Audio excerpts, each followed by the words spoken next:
Greetings and Shadowlay everyone. Here we have a last minute before sunset review of the Leica D-Lux7. And I want to tell you that this is going to be an informal review of my style where I discuss the things that are important to me. If you need a complete review of all the features and all the other goodies, there's plenty of that on YouTube, so you don't need me for that. But I'm a semi-pro, and I really need certain things, and I think most people who are serious about this stuff will find this useful. So anyway, the D-Lux7 is, one more thing too. When I post these videos on my YouTube page, no comments are allowed, and the reason being is because Google's policy of sliding comments past the reviewer. And anyway, so I at one time deleted everything and started over with no comments. But if you have any need to ask a question, comment or whatever, you know how to find my website. It's my name.com. So let's see what else we got here. I also have images on my website. If you look at under photos, you'll see they're all by camera. So it makes it very convenient for this type of review, because if I'm reviewing a camera, all the photos for that camera are going to be there. I don't have any posted for the D-Lux7 yet, but they'll be up there in the next couple of days. And I've got a lot of other cameras there. I shoot in JPEG only, and so you get a pretty good idea what the camera is capable of with JPEGs, highest quality, and some editing. So much about that. Now the D-Lux7, of course, is a same as, or made by Panasonic actually, so it's the same as the Panasonic LX100-2. I had the LX100, or did I? I think I just had the LX7, but I had the Leica D-Lux Type 109, which is an LX100 first edition, and this is pretty similar. It's a little thicker for some reason. I'm not sure why. It's the same sensor, 4/3, and pretty much the same lens. I guess there's some kind of improvements I don't know about. One thing about these is they're making all these things in China now, and at $1,200 for a sort of a premium camera, one would hope that they have extra good quality control on their Chinese-made goods, like Apple has on their Chinese-made products, because Panasonic makes a big point that their lenses are not dust-proof, and I've had a couple of Panasonics that got too much dust in their lenses, had to send them back. But anyway, the Leica D-Lux7 hopefully is going to be better and all that. So before I got this, I was intent on buying the Olympus EM1X, that brand new camera that has the built-in grips, so it's square, pretty much square. And but I decided to put that off since the lens I wanted wasn't available yet, and I decided to get this in the meantime. And so there we go. Now let's one good reason to pay, I think, about $200 extra, or sometimes even more than that, depending on the discounts. Pay that much more for a Leica is because you get a 2-year warranty, and I've taken advantage of that a couple times, and I think it's worth it. Plus the other things, the extra little bits of quality that you see here and there. Now a lot of people say it's exactly the same camera as a Panasonic. Well, maybe not. A lot of people have different opinions on that. So one of the things I was looking into getting on here, since it has a very smooth finish on this end, was getting a hand grip for it. It's another $150. And I haven't decided on doing that yet, and the reason being is because I like to use these clamshell cases made by Leica. And the clamshell case opens like so. The camera slides into that slot right there, and then the top folds down over top of it to cover the lens. The reason I like these cases so much is because they're shoulder carry. They're very unobtrusive, and you can carry them into places where you might not want to carry regular camera gear. And it protects the lens, which a lot of these camera cases today, the half case, full case, or whatever, with the lens sticking out, they don't protect the lens. Of course, a lot of that has to do with the fact that people with their interchangeable lens cameras, they don't want to buy a case that fits only the prime lens, and so on. But anyway, I have quite a few of these Leica cases. But again, I don't know, with the hand grip adds another 7.5 millimeters of height to the camera, and it won't fit this particular black case anymore. So so I don't know yet how that's going to work out, but I got a good wrist strap. The camera does not come with this special Leica wrist strap. I bought this separately. Not sure if it comes with a wrist strap at all. I'm going to look in a box right now, and we'll see what's in that box. Let's see what else we got here. This is a multi-aspect sensor, and what that means is it's supposed to give the same point of view regardless of whether you set it for, let's see if we can focus on that here, 3x2, 16x9, or 4x3. And I can't swear about the 1x1, but anyway, on those three popular sizes, it's supposed to have the same point of view. What it means to me is, though, is that in 4x3, it's only around 3,700 pixels wide, the image, 4,700. And at 3x2, it's 49 something. And at 16x9, it's 51 something. So it's about 200 more pixels each one of those selections. So if I'm going to do a landscape and I'm going to crop it to 16x9, I might as well shoot it with the 16x9 setting here, because I'll get 400 extra pixels of width. And normally I would shoot 3x2 anyway, so I'm gonna at least get 4,900. And it's a 17 megapixel. It's 17 megapixels on a 4/3 sensor, and the pictures are good. You'll see them. And of course we have the exposure compensation dial, the shutter speed, which I set to automatic because I set f4 for my aperture, and to me that's an aperture priority setting, so that's what I use. I'm going to switch this thing on here, and this only zooms about 3 times, 3.1, so we go from a minimum of effective focal length of about 24 millimeters to 75. And the reason why it's so limited, obviously, is because of the 4/3 sensor. It's a big sensor. This is quite a nice lens on here. It's Sumi-Lux, and it's 1.7 to 2.8 f2.8 when you go through the full zoom range. So you can actually go full zoom at f2.8, and so it's a fast lens.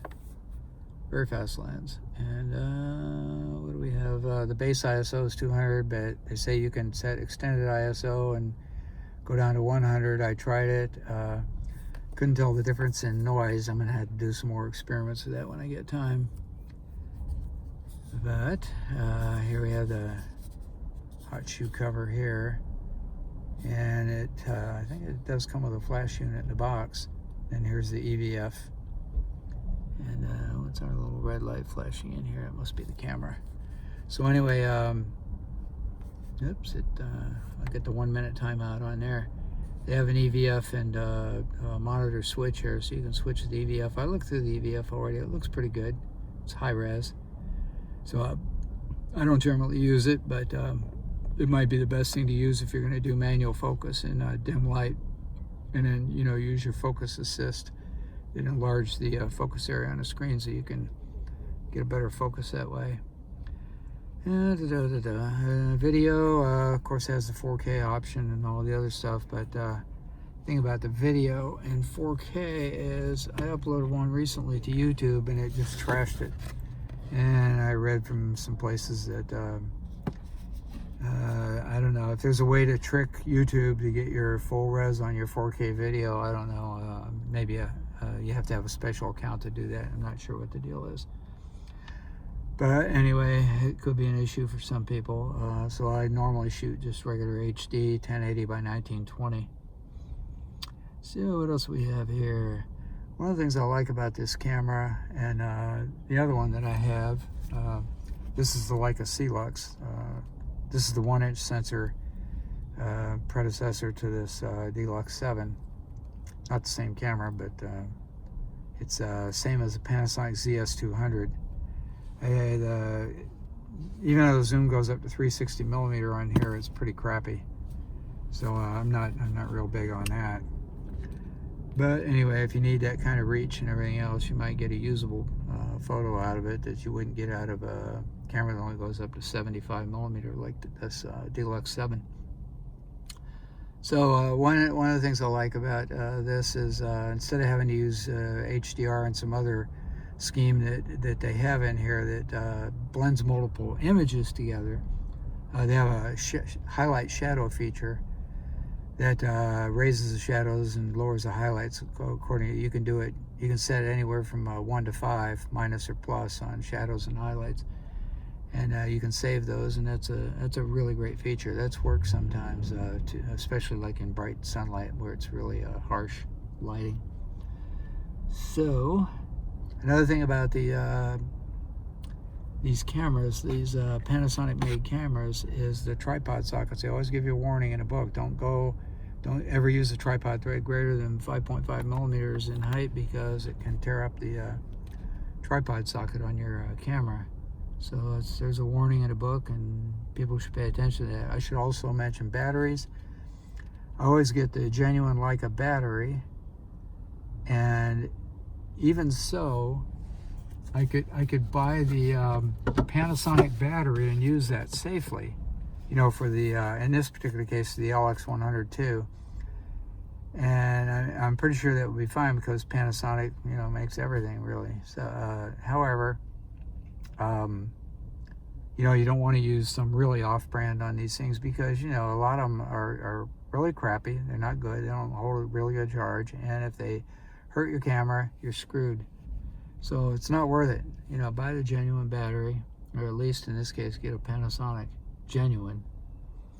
So much for batteries. EVF on this camera works pretty well with and without glasses. And of course, depending on your vision is how much, you know, the diopter. See the little thumb wheel diopter right over here on the side. That if your vision isn't too bad, it might be able to focus in without glasses on. Otherwise, you may have to use glasses on there, but it works okay. I don't have a problem with it. And you can have it auto switch or manually switch. And I think I've covered pretty much everything that's important to me on here. And so the only other thing I had to say was my impression of the quality of the images is that it's really good on here, because for one thing, we're not using a we're not using a really long, you know, 360 millimeter lens like they have on this Leica C-Lux, or the Panasonic ZS200, and so, you know, you don't suffer from that extreme lens softness like you see on some of those other cameras at full zoom. So, you know, it's a good street shooter, good for landscapes, sunsets, and it just feels really great, like a real high quality camera. So pretty good recommendation for this, around $1,195 Leica, and you pay a little extra for certain accessories. But before I continue here, you can see what's in the box, because I've got the camera out and got it all set up and took some snaps, but I hadn't really gone through the box. Of course, here's the guarantee booklet. Here's the owner's manual. Best thing to do with that is download it online from Leica, probably. Since Leica has it, I wouldn't get it from any other site. And let's see what else we have in the box.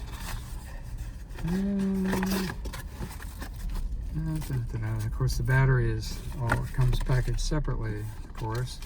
Now we have a camera strap here for the camera if you want to hang it around your neck.